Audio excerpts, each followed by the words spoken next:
Life After Death proved to be a sadly prophetic title for 24-year-old Christopher the Notorious B.I.G. Wallace's second album. Clearly, the Brooklyn rhyme slinger had it all mapped out. B.I.G. would follow up his platinum 1994 debut Ready to Die, a street hustler's morality tale that ended with the narrator's gunshot-inflicted suicide, with an expansive musical statement that unapologetically celebrated the successful MC's newfound love of life and all its rewards. Recorded over 18 months in New York, Los Angeles, and Trinidad, Life After Death documents the extraordinary and ultimately tragic final chapter in the life of an ascending star. The sessions were interrupted by B.I.G's arrest for marijuana and gun possession, a car accident that shattered his left leg, and the increasing pressures of fame. And of course, everything was taking place under the shadow of a media frenzy surrounding the interpersonal strife between B.I.G. and California rapper Tupac. Released March 25, 1997, less than a month after B.I.G. was tragically gunned down while leaving a Soul Train Awards party in Los Angeles, Life After Death sold a mammoth 690,000 copies its first week, according to SoundScan, debuting at #1 on both Billboard's pop and R&B charts. Eventually, it went on to surpass the sales mark set by Tupac's 9-times platinum double album All Eyes on Me, joining Hammer's Please Hammer Don't Hurt 'Em as rap's only diamond certified discs. On the 6th anniversary of the Notorious MC's passing 2014 is the 17th anniversary, XXL interviewed friends, associates and fellow artists who played a part in the making of his classic opus. Assembled here, their remembrances give a track-by-track glimpse into a creative process that resulted in one of hip-hop's most enduring artistic achievements. Stevie J said, "Me and Puff was in the studio just trying to think how we were going to actually start the album. D-Dot came up with this cool suggestion while we were in the thinking process of putting all of Big's old records together like with his first CD. A lot of skits from there and interludes we didn't use, and a big orchestral music sound around it just to make it huge. That's one of the last things we did on the album. We just wanted to listen to the whole album and do what we had to do to make the beginning tight and the ending even tighter." Puffy said, "Somebody's Gotta Die was the first song we recorded. It was just really some hardcore lyrics. It wasn't to anybody, it wasn't a threat, it wasn't no subliminal underlying message. A lot of times when MCs talk about something and it's gangster and it's violent, you talk about any opposing enemy or foe, but it wasn't on no East Coast or West Coast thing or meant for anybody. It was just some lyrics." He had lyrics like that before there was so-called beefs, you know. So a lot of things people started to look for and read into just weren't there. D-Dot said when Biggie first heard the Hypnotize beat, he just flipped out. "I did the music and picked that sample and Ron Lawrence programmed it. He's the one that sat on the drum machine and pieced it all together. Then me and Puffy helped Biggie, adding the choruses and whatever we needed to keep it flowing. Puffy doesn't actually make beats. He doesn't sit on the drum machine or play any instruments, so we went into it saying to ourselves, whatever we can do to assist him with his label. If he wants to CO produce a song with us, no problem, and that's really how it went with that situation." Primo said, "Puff didn't like that record. When I gave him the track, he caught me on the elevator and told me, 'This is not hot, Preem. I need something more blazing, like unbelievable.' I was like, 'That shit right there is hot.' He's like, 'I need a tunnel banger.' I said, 'That's a tunnel banger.' He goes, 'You ain't hitting it like you used to.' That's exactly what he said. I thought he was doing it just to fuck with me, because that's when he really started traveling with security. I was like, okay, he just trying to make me feel small. But at the end of the day, Puff is my man. Me and him is mad cool despite the fact that he did not like that particular track, and then when we did it, I said, 'I told you this shit was gonna be hot.' And Puff goes, 'I told you I had to hear the lyrics first.' I was like, 'Yeah, alright.' Puffy said I didn't really like that beat at first. Once I heard Big's lyrics on it, once I heard him rap, it made me like the beat, it made me understand where he was coming from. Because that's the kind of relationship we had. You know, if I didn't like something, he still had the freedom to try it. I would give him my opinion and most of the time he listened, but if he didn't listen to it, it must have meant he really felt strongly. So this was one of those cases where he felt strongly on a joint. Nashim Mirik goes, Nas said that record was for him, but when Big said, "Son, I'm surprised you run with them or I think they got cum in them, 'cause they nothing but dicks." He was talking about Jeru to Primo cause Jeru was going at Big and Puff and all them. Little C said, Big talked about Nas a little bit in that shit. It was the King of New York part, the last verse. This goes out for those that chose to use disrespectful views on the King of New York. That's when Nas had that freestyle out, where he was like, I'll take the crown off the so-called king and lock it down. That's when Big had the cover of the Source, and it said, the King of New York. So Big was just addressing shit, but being indirect, cause that's how he was with it. He wasn't saying who he was talking about. Big was like, I'ma address it. I'm not gonna blow it. He's the only homie that's gonna know what I'm talking about. Everybody else wouldn't have got it, cause you had to really listen to the lyrics. You gotta listen to the indirect lyrics, indirect lines. Read between the lines. Puffy goes, part of the song was meant for Nas, but it wasn't no real disrespectful shit. It was more like some subliminal mixtape shit. Nas was doing it. Wu-Tang was saying shit on tapes. We were all saying subliminal shit on tape, but it wasn't to the point where, when we saw each other, we couldn't give each other a pound and know that some shit was said. It wasn't like no deep shit. It was more on some clever shit, you know? Like little clever jabs, so when you hear it, you're like, ooh. Like if you were the recipient.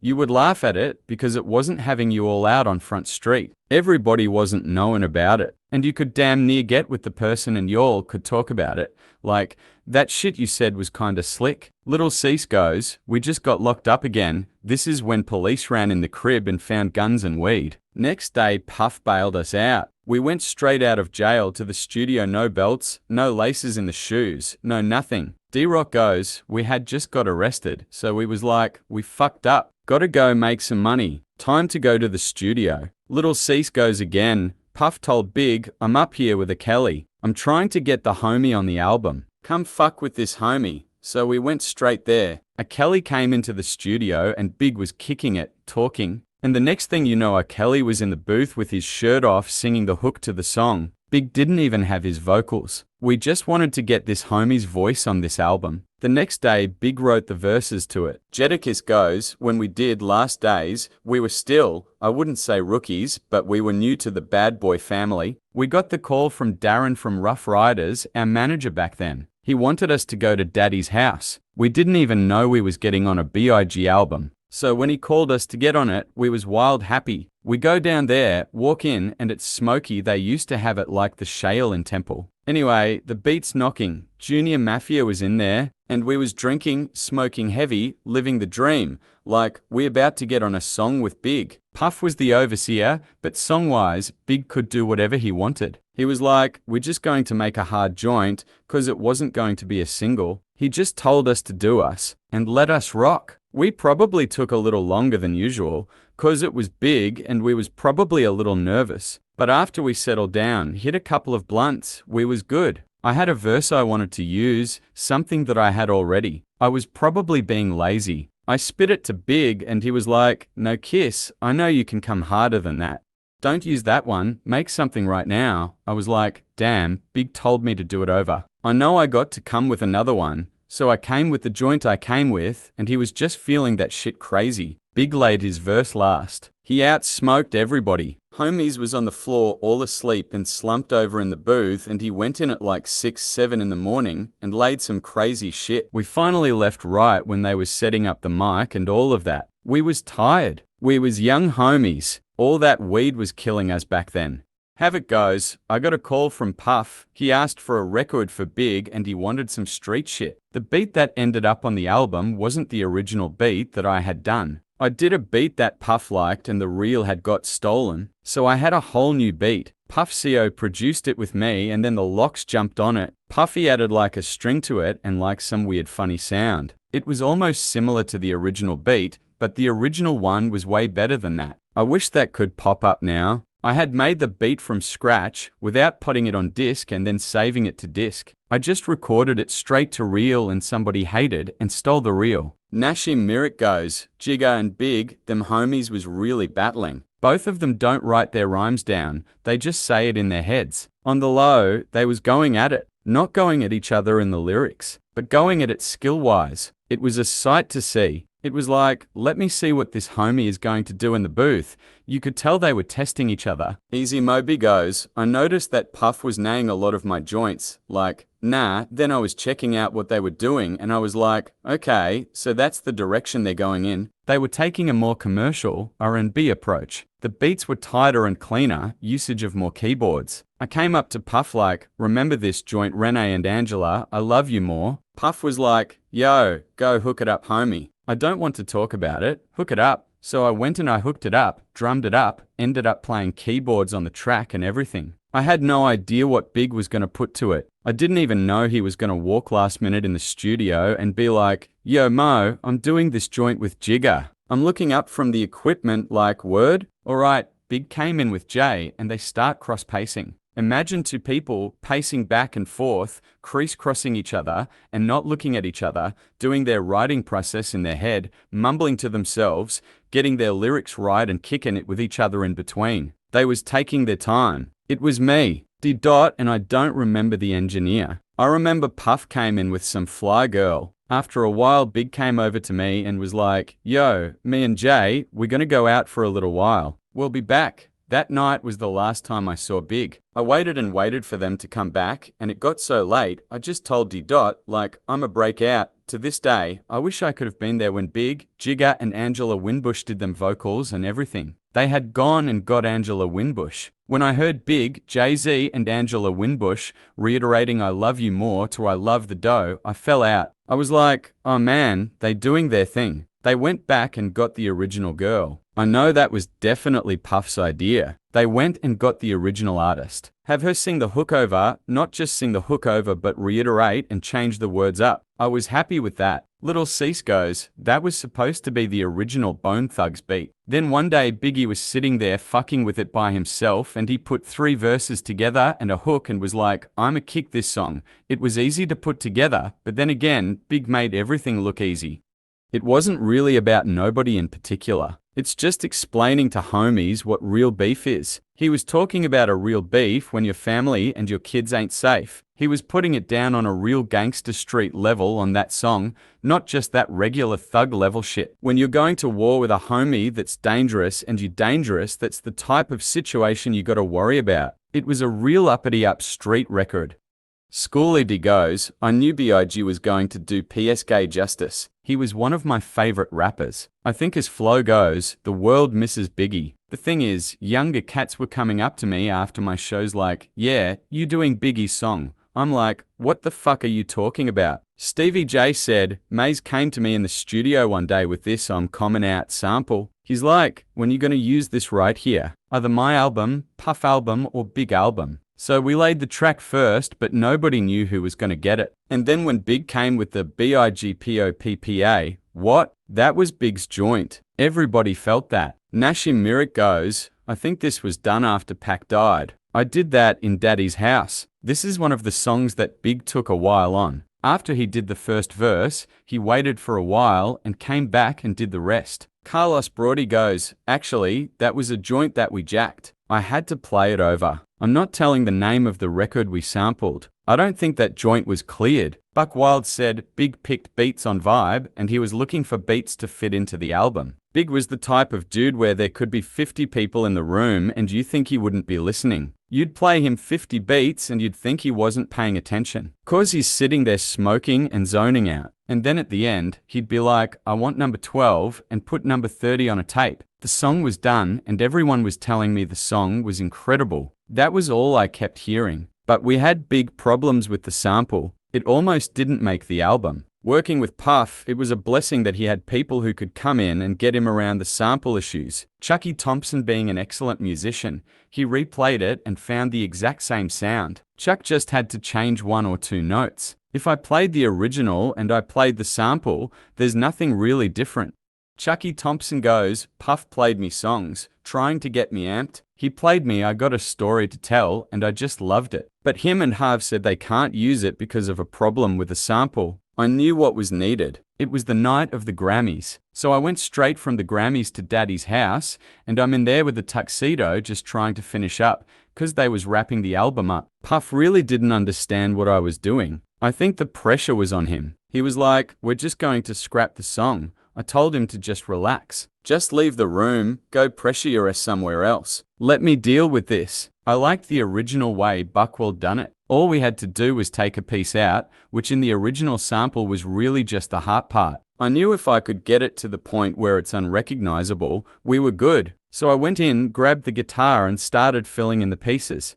I took the same melodies. I just changed a few of the instruments. I moved it from harp to the guitar, put a little bit of harp in there, but anybody that knows that original record is probably scratching their head, like, how the hell did he? D-Dot goes, I could be wrong, but I've never heard a rapper rap through a story, rap you a story, and then tell you the whole story again without rapping it. And I got a story to tell. Big tells you the story about how he met this chick. She was wild. He went to the crib not knowing that she's fucking with this basketball guy. The basketball player guy comes home, and in order to get out of there, Big had to pretend he was robbing her. So it looks like she's getting robbed as opposed to having sex with Big. Then after he finishes the story, the beat plays on and then he goes back and tells you exactly what he rapped about, in case you didn't catch it, like he's telling it to his boys. That's the creative part that I'd never seen anyone do. Puffy goes, Big understood how important the Midwest and the South were at that time. He loved Bone Thugs. Being that he really liked melodies, he really liked Bone Thugs. Crazy Bone said, Puff just called up one day while we were out in California, come by the studio tonight, so we went. As soon as we walked in, Big was like, what y'all eating, drinking and smoking?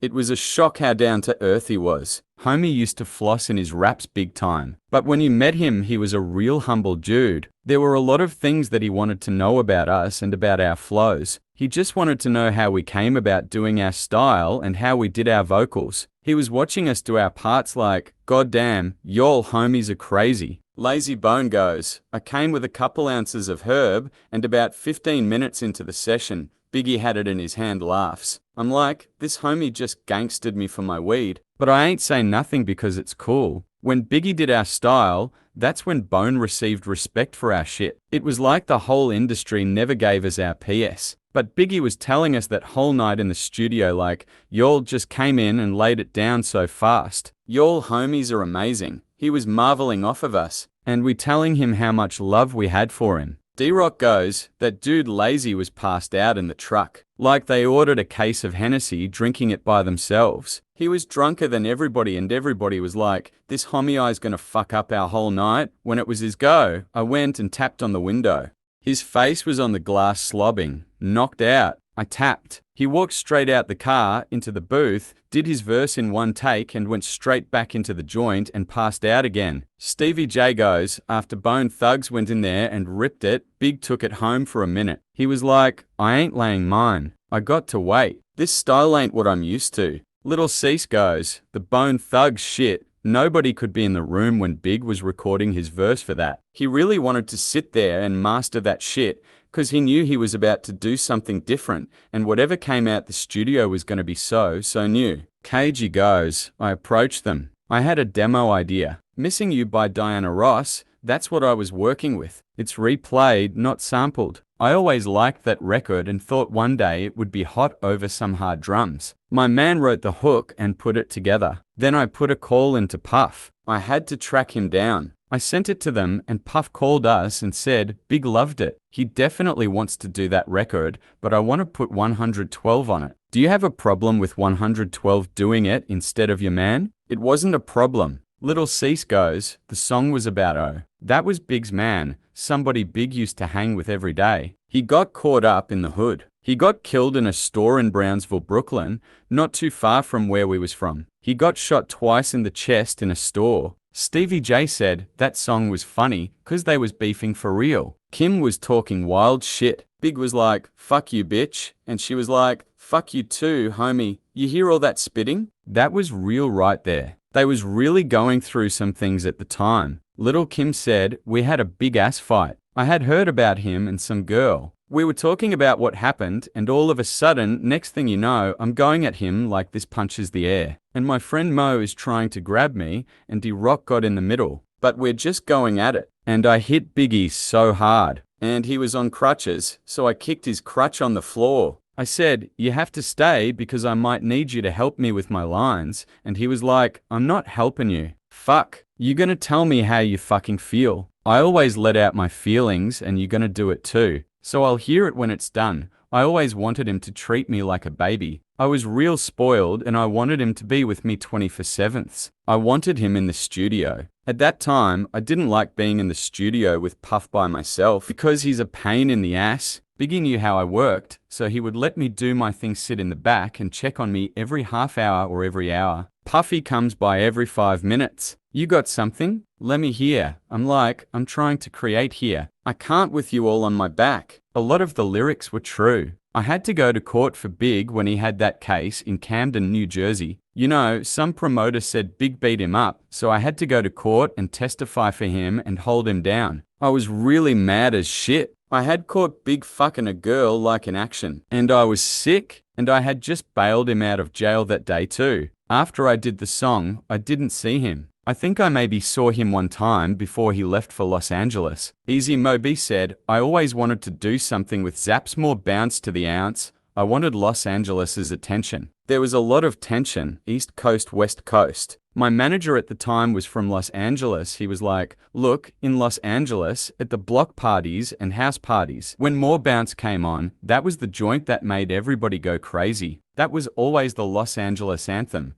You got this East Coast, West Coast tension bullshit, and I felt that maybe through music or a beat, anything that gets everybody on one accord or in harmony. I was in the car by myself, listening to the radio. I think I was listening to 98 Kiss, and I think they threw More Bounce on as an old joint. I'm riding in the car, just zoning, like I never heard it before. I was talking to myself in my head, like, you ain't never did anything with that. The reason why you ain't never used it before is because too many people already used it, but everybody had basically looped it. Nobody ever chopped the record up as if it was Funky President. So I had an idea to make the drums travel the same way that the record normally goes, but have the bass line doing something totally different. Puffy goes, everybody always feared when we would go to California and have problems, and we were very conscious of it, but we were trying to make it positive. That was just saying that we was going back to have a good time. He was saying he had love for Cali. Just because he had a problem with one person, he wasn't going to start saying he didn't like all of California. Premier said, we laid it down, and the ill thing was Snoop was there and so was Dozen, and this was during the beef time. They was there chillin', but it was all love. To make a long story short, on 10 Crack Commandments, Big went in there and did the vocals, and the only thing that Big instructed me to do besides what was already laid down was,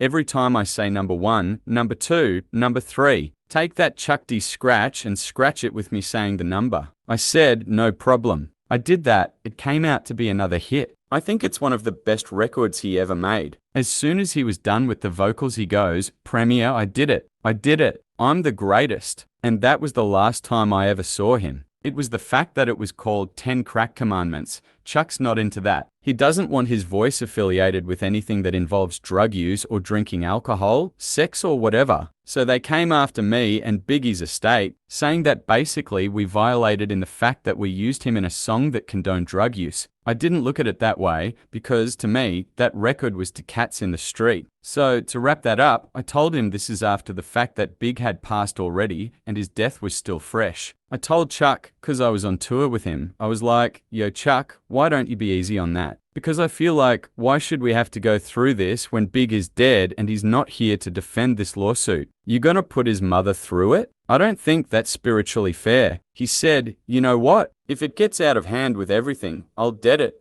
I said, okay, fine. He never deaded it. I found Chuck one day around my neighborhood that I live in now. He happened to tap me on my shoulder. He was with his kids and I got into it with him a little bit. I never spoke to him again and I started kind of having a little hate for him to a certain degree. I felt like he was a hypocrite. I would never sue a dead man, especially Big. I thought that was spiritually wrong, especially for what he stands for. Because I love Chuck D as a lyricist, a performer and a writer. And as the head of Public Enemy, I love what he represents, and I felt like that was a foul on the fact that he couldn't let a man's death override a lawsuit. I'd rather it be all on my back than have to go sue a dead man's estate. It put a big dent in the rap game. But I saw Chuck at Jam Master Jay's wake, and we spoke and we got everything behind us now. Stevie J said Playa Hater was done with Ron Grant from the Blue Angel Band. The studio was located at 321 West 44th, but the Blue Angel strip club was right next door. There was a band that used to play there, a whole bunch of hot brothers, they just was nice. I was like, y'all wanna record something with me? Me and Puff brought him right upstairs and we did it like in one take. The crazy thing was Big singing. He wanted to do a whole album of ballads. He wanted to call it Big Ballads. Little Cease goes, that was us in the joint. We high and we singing it and we playing the vocals. And Puff come and changed the whole shit. That was some bullshit. When we heard it on the album we're like, this homie done erased all over our shit. Puff used to fight for a lot of shine. He wanted to be famous. Stevie J said, we had an issue with that song. We used the Vanity 6 Nasty Girl sample. Me and Puff took a trip to see Prince and he wouldn't let us use it. That's why I just got on the live bass and did some funky original sounding thing on top. Clark Kent said, one day we were in New York so Big could record some vocals on Who Shot You. Then we went back to meet the bus and I had a tape full of tracks. He was going, okay, that's for Junior Mafia. That's how he picked all the tracks for Junior Mafia right off that tape. Then he goes, this is for me. I was like, man, you ain't doing an album for a year and a half, 2 years. He was like, I don't care, just hold it. It's for me. I had to tell him McAneely wanted the track too. He was like, this is for me. Carl Thomas said, at the time, I hadn't officially signed with Bad Boy yet. Puffy and I were still negotiating. The world is filled. Really helped me make up my mind as far as where I wanted to be. I was just really proud of that when it was done. It was something that Big loved. And when he saw me, he let me know it. That was one of the biggest accolades that I could receive. Puffy said, that was me. That was my anger. I was angry about the whole situation and about everything that was going on in hip-hop surrounding us. There were people against us in my own area, a lot of people adding fuel to the fire. I felt like a lot of it had stemmed from jealousy,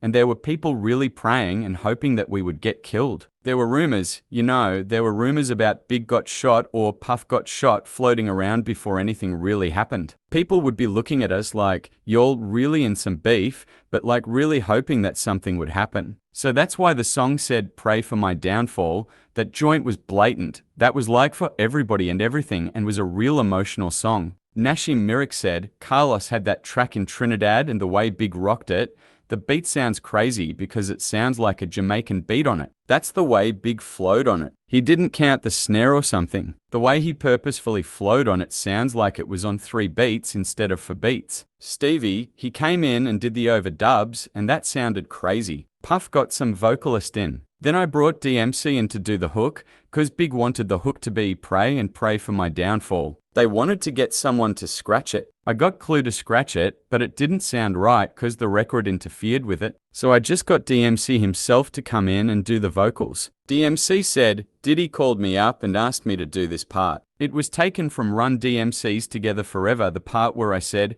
MCs have the gall to pray and pray for my downfall. At first, I thought they wanted me to come there just so they could sample from the original record. But they were like, nah, D, we want you to do it over. When that record came out, it was the biggest thing in the world for me. It made me big as a fuck. It made me relevant to today's kids. Everywhere I went, it was like, yo, DMC's on Big's album. Little C said, that was a one-nighter. That was about Pac. He had some shit at the beginning of that though. Nobody heard it on the reel. We had to change it. It was a little too much. I can't remember what Big said about him, but it was terrible. It couldn't make it. He didn't want to do it. He had some fire, but he didn't want to make it too much. He just wanted to address it and to let homie know, I know what's going on and I could get wreck if I want to. Like, if I really wanted to get on you homies, I could. Puffy goes, it was just some MC lyrics. I know people want to have their imagination, but it was just lyrics. You're hearing it from the horse's mouth. I would tell the truth. If Biggie was going to do a song about Tupac, he would have just come out with it and said his name. Their gloves were basically off. Tupac did Hit 'Em Up. Reza goes, Biggie was always pretty cool with me. He liked the Wu-Tang sound. He requested me to be on the album. I didn't know if everybody in his camp agreed with it, because at one point there was a little bit of tension in the air, with Raekwon's only built 4 Cuban Links album and some of the statements that was made. But we was always cool with each other. Biggie wrote the verse after his accident. At first, we had Capadonna doing the hook, talking a lot of shit. In the beginning, you can hear Capadonna. Then Puff did his thing at the end. I didn't know it was going to be there, but I know how they work. I wasn't in the studio when they did that. I went in a couple of weeks after he did the verse. They wanted to mix it themselves, but they didn't even know where to put things at. I had so many sounds in there. They didn't know what the fuck I was thinking about. We had about 10 basic musical elements on that track. At the end, he's talking about everybody was fucking with them at that time. He could have even been talking about me, cause there was some cuts at Biggie on the Cuban Links album. Stevie J said, the Rev Hezekiah Walker comes in while we're fixing the hook on You Nobody Till Somebody Kills You. I was laughing my ass off. We go to his church, me and Puff. That song was Big singing the hook. He was like, I got this hook. Big was not there that particular day. Faith was there. She was like, what I gotta sing? Puff was like, sings You're Nobody Till Somebody Kills You. But it was just how both of them sang on that track together, husband and wife.